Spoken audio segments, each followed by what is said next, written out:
Dear reader, listener, this is week 22. If you haven't already, please subscribe to my channel.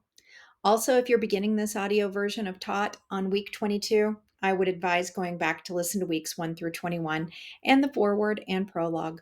All of these are in order in the playlist and can be accessed on the YouTube channel Taught at Taught 2022. This character's journal will make much more sense if you start at her beginning.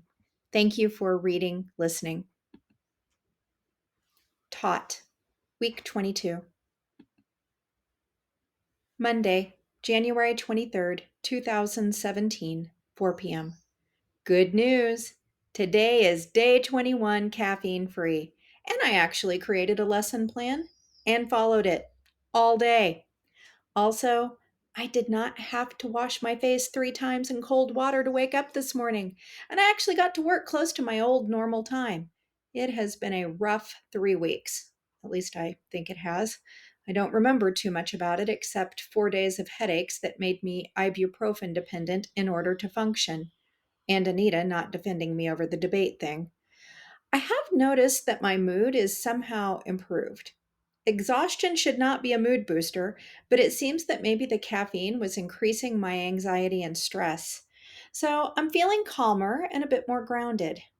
With that grounding has come a new obsession, though, the very real possibility of leaving teaching. While I am much calmer, I'm also more aware of the stressors. Not reacting to them takes a very calm state and a level of removedness that I'm not sure I can maintain. I'm also not sure removedness is a word. Thursday, January 24th, 2017, 4 p.m. I don't want to say that Derek is a bit like a mother, but he sent me another email reminding me about my evaluation on February 14th. All right already. Yeesh. I guess I probably need to do some kind of dog and pony show. That's the implication from the email, and another reference to anyone being likely to show up with him. I have had the wonders of caffeine withdrawal to keep me from remembering that I'm even having to do this eval and a lot of other shit that I should have been doing. But I guess it might be time to start actually prepping for this, especially since Mother Derek will be sending me a bunch of reminders. He must really want me to do well on this thing. Here's who does not want me to be successful right now: HR. Let me clarify. She could not care less about my eval, but she is the main barrier to finding out whether we can donate sick days to Amy.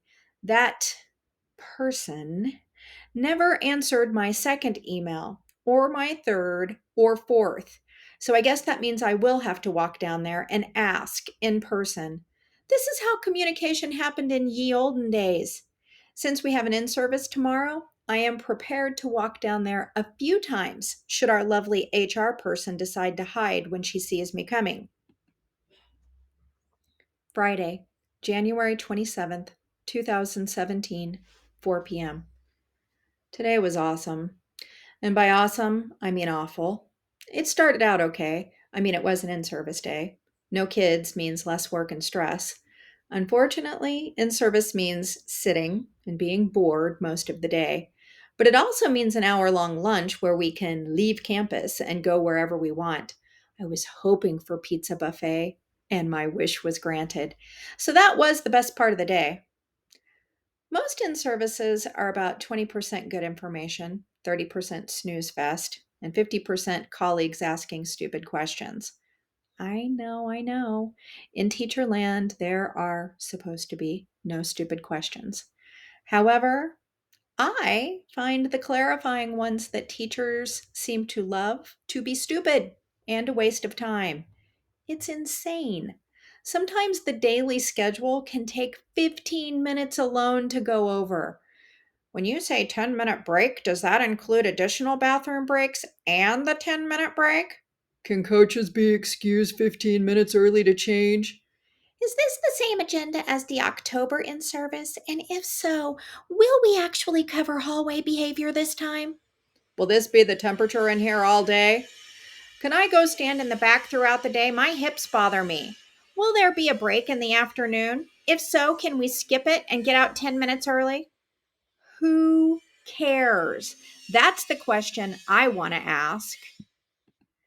And guess what? It takes a lot of time to answer all this crap, and we all have to stay until every item on that stupid agenda is covered, regardless of how many breaks or other nonsense comes up. Get to the agenda so we can go home. How can so many teachers be oblivious to how this works? I could stop all the clarifying and hypothetical questions with a BB gun. This would be the rule. You get one question. If you raise your hand a second time, you get a BB in your fingertip. Seriously, this would be so effective. I envision people really pondering if their question is really worth using your one hand raise. Of course, I would have to practice a lot to reach maximum proficiency at shooting fingertips with a BB gun, so a few people would slide by. There would likely be some friendly fire type injuries in this learning phase, also. But for the most part, they would all really have to think about which questions are important enough to take the risk. Actually, today the presenters in our in service were really armed with real guns that presumably had authentic bullets, not BB guns. It was our active shooter training. Are you considered an active shooter if the weapon is a BB gun? Anyway, last month we found 3 bullets in one of the boys' bathrooms. Yes, it was scary. But even when I found out, my first thought was idiots. Most days, I don't think about school shootings and what that means for me or my students. I guess I naively believe that I'm well liked enough that I would never have to deal with this. But am I really? Maybe this is what I tell myself so that I don't have to think about the reality of how much more likely this seems each year. Today's little presentation forced me to think about it. Alice. A stands for assess, L for lockdown, I for inform, C for counter, and E for evacuate. A few years ago, we were all trained to lock the doors, turn out the lights, and try to be invisible.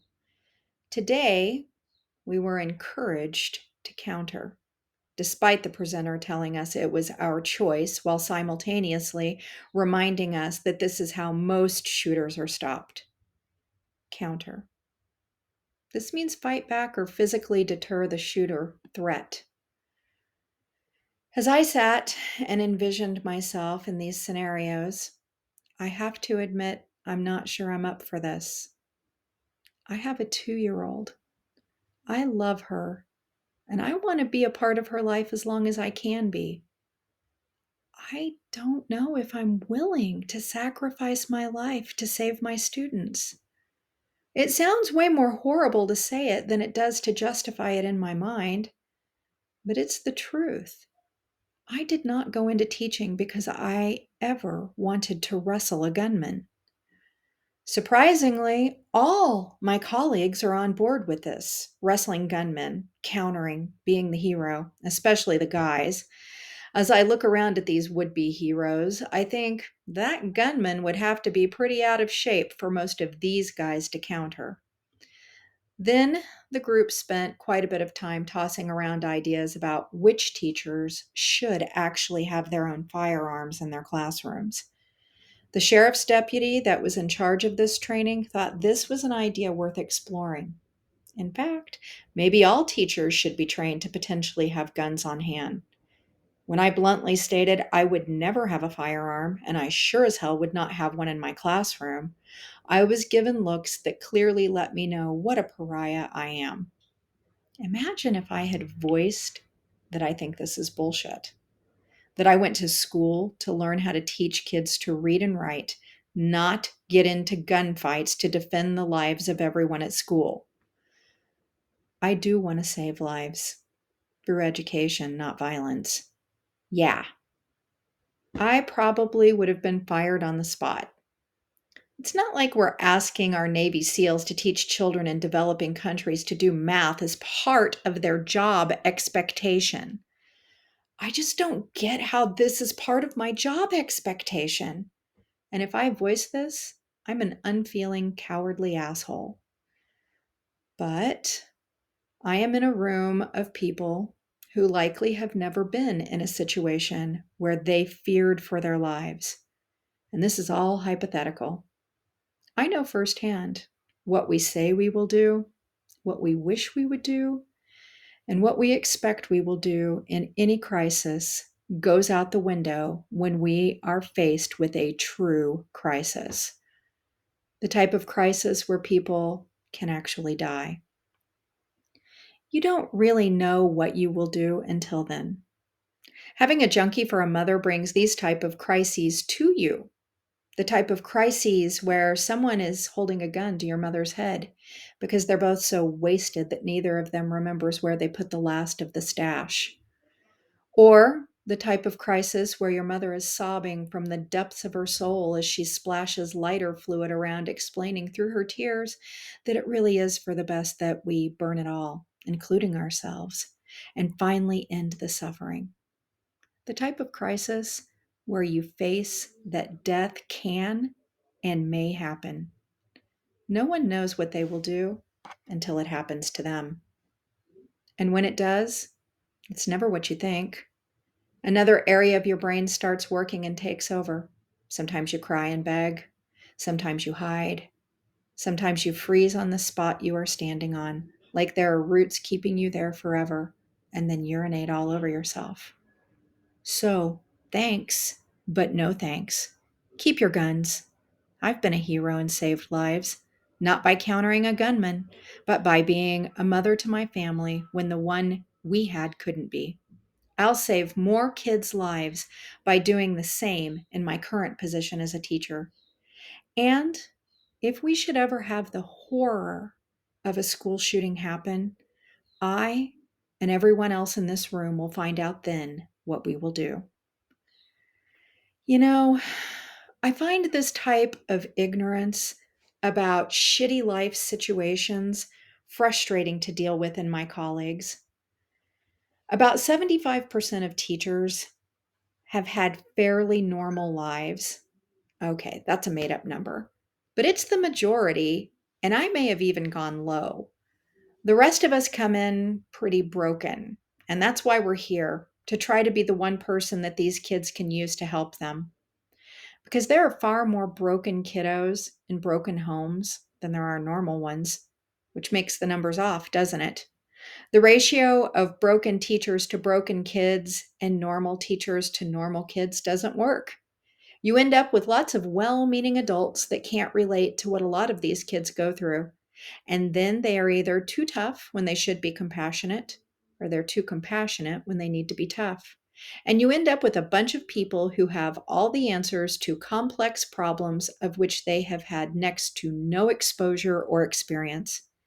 Yeah, frustrating. Anyway, after this fun fest, I walked to the board office. And the HR lady was working away at her desk. She knew who I was and why I was there before I ever said a word. She started the conversation with the fact that she had gotten my emails, but had been waiting to hear back from the superintendent. Apparently, this type of request has to be grappled with during school board meeting, and it has to get on the agenda first. She has put in the request for it to be added. Now, I had prepared several critical yet witty things to say to this woman's face, but, well, I didn't have an opening to use any of them. So I just said okay and thanks. Now I have something that I would like to say. Is that the quickest form of communicating she and I can do? Because she could have sent that in an email and saved me the walk.